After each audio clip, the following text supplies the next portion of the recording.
It says here to use the parseInt function, which converts a string into an integer or a whole number.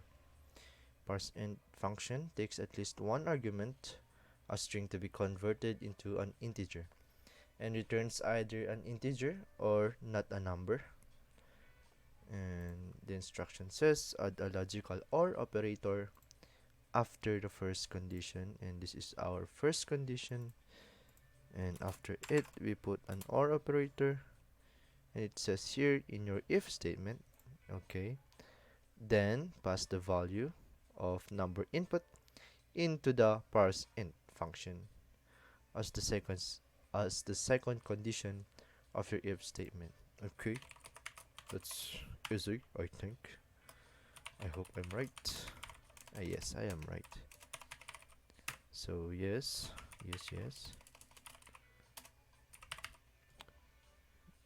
Pass the value of number input into the parseInt A.